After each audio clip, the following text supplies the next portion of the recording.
I'm lovely to be here and chatting about why now is the right time to build in Europe. So I'm Selinam Simpson. I'm co-founder of the Tech Bros. We are the world's first all-female, all-technical accelerator program. I'm going to hand over to Chantal to introduce herself. Hi everyone, my name is Chantal Young. I'm the head of early stage programs at Tech Nation and Founders Forum Group, and my role encompasses spotlighting and spearheading early stage tech across the UK with a focus on marginalised and underrepresented groups. Hi everyone, I'm Maren Bannon. I am co-founder of January Ventures. We're a pre-seed focused VC firm. I am originally from the Bay Area and I moved over to London almost a decade ago. Hi, I'm Sarah Kunst. I run Clio Capital. We do pre-seed to Series B generalist investing, and I split my time between London because my husband is British and the US. Amazing. So just to jump right in, I'd love to hear from anyone on the panel, really, about the biggest surprises about the tech ecosystem in Europe and why you chose to build your careers and all your firms here. So let's start with Sarah. Yeah. I mean, I think that Europe is having a really interesting moment. It is very much a different ecosystem than when I first started coming over here about 15 years ago for tech events. The ecosystem has grown, the world has gotten more flat. Investors, especially post-COVID, really don't care where you're based. And at the same time, America has just absolutely fallen off a cliff. If you don't want to die of measles in an El Salvadorian concentration camp, like America's not the best and safest place to build a company anymore. And then you also look at other places around the world that I think have a lot of appeal for Europeans because of the tax structure. It's getting very spicy in the Middle East right now. Hopefully that isn't a permanent situation. And so I think that Europe has come into its own at the same time that large swaths of the rest of the world have just absolutely shit the bed, to pardon my French.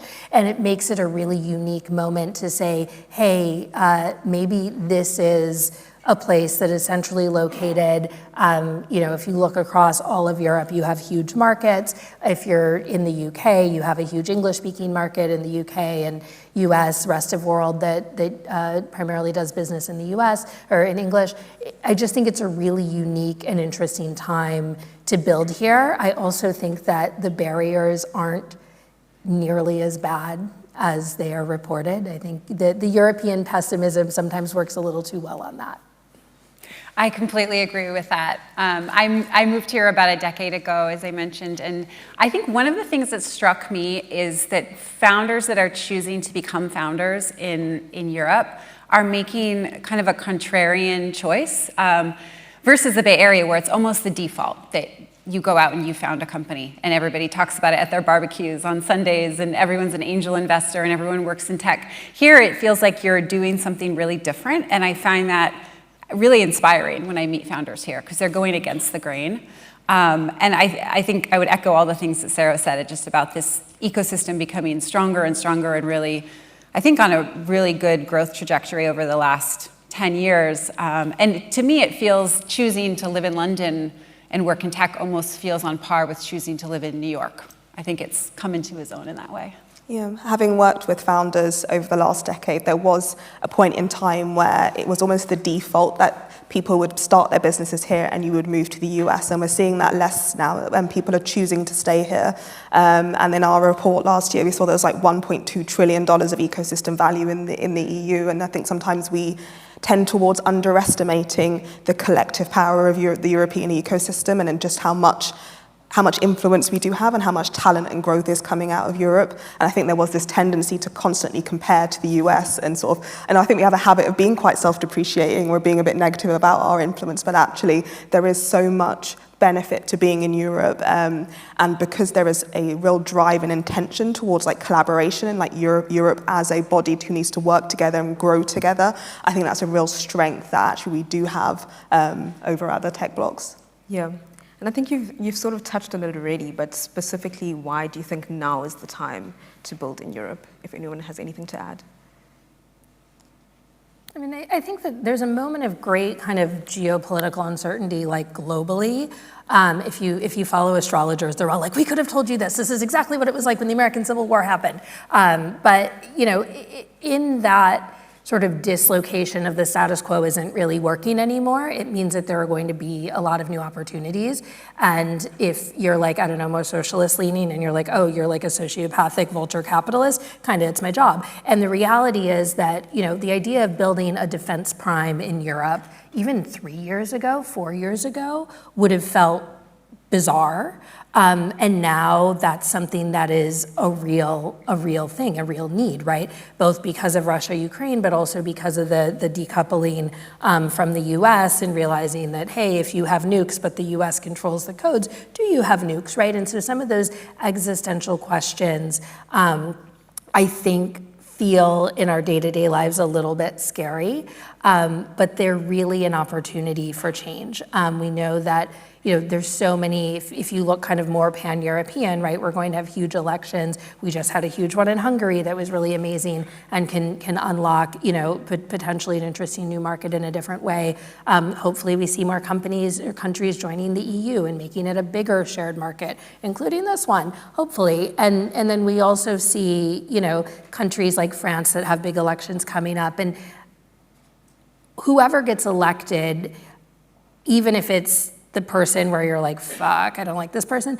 the reality is there will be change, and there will be a moment where new people are coming in and you can say, hey, you know, we do need the EU Inc., right? We do need to make it easier to be a venture investor or, you know, to start a company, whatever those barriers are. And so I think one of the fundamental kind of interesting things in this moment is the lack of certainty. For too long, I think Europe has felt a little Groundhog's Day, and that is changing. And I think that change means that there will be opportunities. Yeah, yeah. And Chantal, I know that Tech.nation has done a lot about growth and highlighting the UK ecosystem. So it would be awesome to hear some sort of stats and data around this. Of course, I wrote these down because I wanted to make sure I got these. The UK ecosystem is the #1 in Europe at the moment, which is something we can brag about. And we have over like 17,000 VC-backed startups. And so this is like record-breaking levels of startups coming out. And what we're also seeing a shift towards is a focus on like frontier tech. It's not necessarily just building, you know, startups that we've seen before, just another version of it, but actually really thinking about how can we be at the edge of like science and intelligence and life sciences and space tech and deep tech. And there's a real like intellectual bias. You know, our universities spin out some of the amazing things that are coming out of that. And what we were sort of looking at some of the data, we've had 163 unicorns created, 48 of those still active, and of those, 90% chose to stay in the UK. And so we're actually seeing that there is a real business case, there is growth happening here, there is, you know, the favourable conditions to staying in the UK, and we're sort of reaching unicorn status further, you know, faster than we ever have before. And then there's also that kind of like cyclical thing where we're having some of our scale-ups and our exited and later stage founders and companies thinking about how they can actually feed back into our ecosystem. So it's like 42 unicorns from the UK have actually fueled 259 other startups across the UK and have raised over $4.4 billion, which is a huge amount of money going back into our ecosystem, which is then fueling the next generation. And some of you may have seen last month that Innovate UK, for example, launched their new perspectives. It's really focusing on that kind of novel tech. How do we make things less, how do we reduce friction and ensure that, you know, founders have everything they need to build in the UK? And we're starting to see founders being like, oh, okay, I actually don't have to go anywhere else. I've got everything I need. I've got the ecosystem hubs. You know, you've got the Golden Triangle of Oxford and Cambridge if you're in deep tech and life sciences. You know, the Midlands has some great health tech. You know, there are so many different areas now that are really honing in on really amazing areas of tech, and they've got the technicians, they've got the founders, they've got the operators, they've got the policymakers, they've got, you know, governments sort of rallying around them. And we're seeing, you know, not just more accelerators for the sake of it, but really purposeful, intentional groups of people coming together, really thinking about how they can support those founders. And like the sort of increase of things like FROs, for example, where they're sort of building teams around people, thinking about what are our society's biggest problems and how do we work together collaboratively to solve them. And so I think the UK tech ecosystem is really collaboratively minded and increasingly so, and being able to shout louder about the kinds of success we're having, and using real data to back that up. So, the numbers don't lie. We are doing so much better than perhaps we think we're doing as well. Yeah, yeah. And just to springboard off of that, what do you think, what sort of industries do you think are at an advantage building in the UK and Europe in general? This probably isn't a surprise, but I think defense is having its moment right now. I think deep tech has always been really strong in the UK, a lot of health tech, fintech. I think there are a lot of areas where you could make the case that this would be the best place in the world to start your company.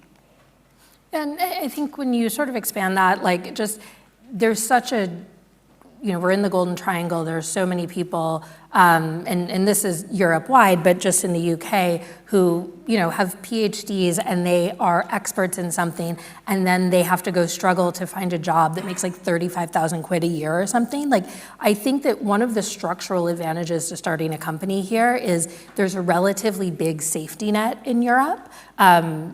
You don't have to pay for health insurance. You don't have to, there's a much bigger sort of, hey, you can live on kind of nothing. And by the way, if you go take that corporate soulless job, you're going to be making nothing. So why not roll the dice and try to make something yourself? And the problem, I think, is almost a cultural one, that risk feels risky. And I think it really has to be reframed as you can't afford to not risk, because there isn't probably a nice pension and a nice triple lock waiting for you in 50 years, right? So what do you have to lose, I think, is sort of the framing, but there are so many things that can be built here. There's also just a lot of things that still suck. I would rather pull out my toenails than have to look at houses to buy and rent in the UK, because Rightmove sucks, and the Zoopla sucks, and the platforms suck, and there is no MLS, and this is basically true across the rest of Europe as well. Those systems are still not where they should be, and there's still opportunity to go in and improve on them in a way that I think you have a much steeper path ahead of you if you try to go to the US and do that, because we've already sort of made real estate a probably too efficient system. So even just thinking about the normal things in your day-to-day life that suck and just should be easier, better, praying that Palantir gets kicked out of this country and out of the NHS, that opens a huge door, right, for coordinated healthcare data, things like that. So there are just so many things that haven't yet been built, or that are kind of the last gen of what's been built, that I really feel like it's almost more of a question of what doesn't need to be built in Europe. Yeah, yeah. And do we have any sort of constructive ideas on how we can make European tech even stronger than it is today? I will give you the wonkiest answer. One of the bigger problems in the ecosystem that tends to not impact the people in this room, but has a huge trickle-down effect on you, is the cost of fund formation. So it costs 100 times more to start a venture fund in the UK than it does in the US. So that means that in the US, where I live, what I do for $5,000 to get registered with the Securities and Exchange Commission, who are much more effective at enforcement. If I do fraud, they will show up at my door, they will arrest me, I will have to pay Donald Trump millions of dollars or go to jail, right? Here, the FCA is a particularly impactful sort of enforcement organization, but somehow you have to pay an umbrella company $500,000 over the life of each fund and to be regulated. And so what that ends up meaning is it's much harder to start a fund. One of the reasons it feels easy to raise money in the US, is because everybody has a venture fund. Everybody has a venture fund because they are incredibly cheap to start. And once your money's in a venture fund, I don't get to decide, do I want to buy a yacht or do I want to invest in your company? Because that's called fraud, because I can't take my money out of my venture fund and invest and buy a yacht, right? But if it's my own personal money, because I'm just a rich exited founder, then I have to make that choice every single day. Maybe, I want to put my kid in a different private school. Every single thing is that trade-off. When you encourage a more robust early stage venture ecosystem, you often find that you will get more people who can start companies, and some of those companies will go on to be huge.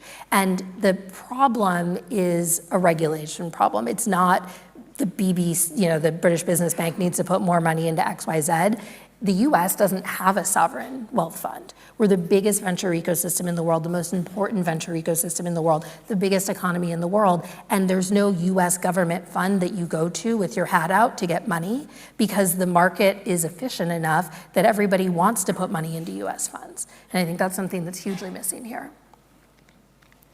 One other thing I think is, so much of it I think is the marketing message, and I think Brits can be a bit self-deprecating and talk about like all the things that are bad about this ecosystem. And I think instead it's thinking of like what are the messages that we can put out there that are positive, and how do we tell a different story about all of the innovation happening here, and to also tell it in a way that I've heard this phrase used called New Palo Alto, I think, to describe London, Paris, Amsterdam, trying to kind of replicate what's happening in the Bay Area. And I think London instead should make its own do tech its own way. Try not to Palo copy. Alto is like the shittiest town in the world. Yeah, if you've don't ever been there, copy. you're like, why?